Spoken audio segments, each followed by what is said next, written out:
So we'll go ahead and start our Q&A session. My first question for you is that not only are you going to be working with the other ICCs, but you'll be working with cabinet board as well. And you did mention that if the conflict arises, you'll be more reserved about it.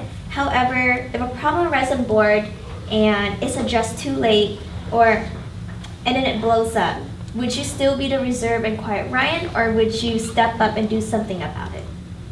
So in terms of either side down, so that nothing does explode. So my next question for you is pretty short. Do you know what UBSA stand for? Oh, crap. Yeah, United Vietnamese Student. I want to say association. United Vietnamese Student. I'm gonna say association. No.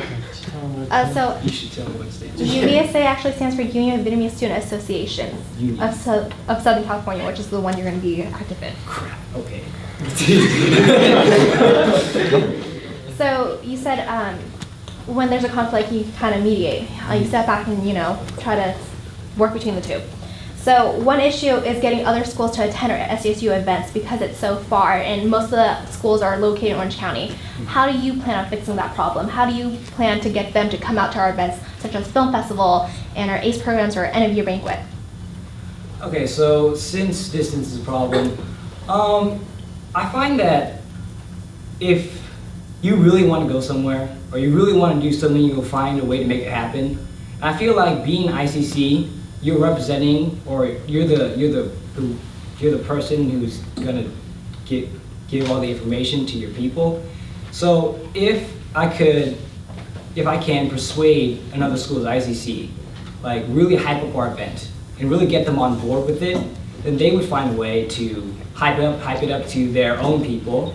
And by hyping it up to their own people, maybe they'll find a way, say, wow, this is really cool. Although it is a long drive, it is really cool, so maybe I can find a way to make it. So my next question is, how can you make a member interact with external VSA? As in, like, if you're at an event and there's our members and there's their members, how can you make them interact with each other instead of talking to each other? Okay, so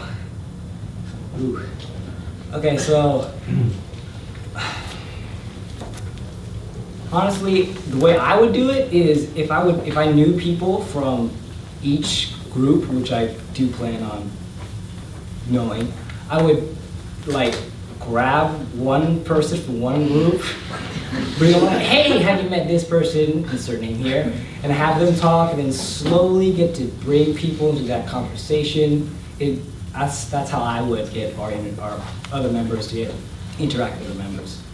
Okay. So as you know, ICCs do have bi-week or every other meetings in Orange County at the which is the UVSA office. What would you do if you cannot physically make it to a meeting that weekend? Okay, so first of all, I want to try to prevent that from happening if possible, because this is part of my duties, and if something does happen like that and I could have prevented it, I would do my best to prevent it. But in that case,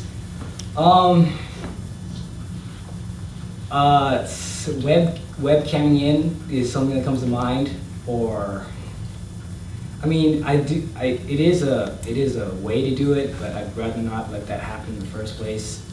It's the fact that I have a responsibility to be there, and if I can't be there because of something I messed up on, like I didn't do my homework or something, then it'll be completely my fault. But the best I can do is probably webcam in.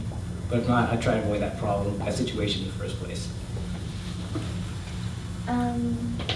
We have 1 minute left for questions. Does anyone have any questions? I do. Right? Does anyone else want to go first? Yeah. Okay.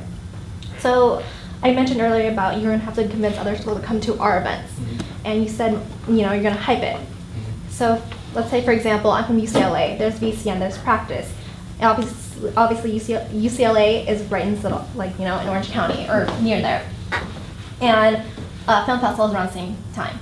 How are you convince me and other schools are going to go? And we can go to UCLA VCN, we can go to UCI's event. All these other schools are having these events back to back. how are you going to convince me to go to a film fest when I have to drive 2 hours instead of an hour or 30 minutes? Okay, so our film fest, right? From there. Okay, well, so for the UCL, I would just go with the pros and cons with it kind of approach. Well, there are trade-offs with every single event, so I stick with the pros. So instead of going to UCLA, VCN, I can say come to our film fest. We do have different people with their own unique ideas on film, such as Richie's video, and kind of say that while going to UCLA VCN is closer, you'll have a different experience at our film fest. You'll get to see the emotional works that are presented in our videos and films, as well as meet people who created them, and also get to interact with some people at SDSU and make some new friends and connections. So my last question for you is, I know you'll be living at home next year, so what's your transportation to the bi-weekly meeting? A car. Okay, so you have a car? Yeah, it's just I don't use a car here because I live here, so this means for me. Just to add on real quick to that question, since you're commuting like 30 minutes away, how would you motivate yourself to come to weekly CAB meetings and weekly GBMs? If, say, you had a huge gap. Like huge gap as in?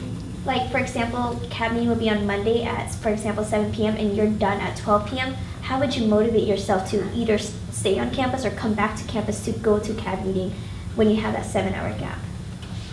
Motivation. Well, it is a responsibility, and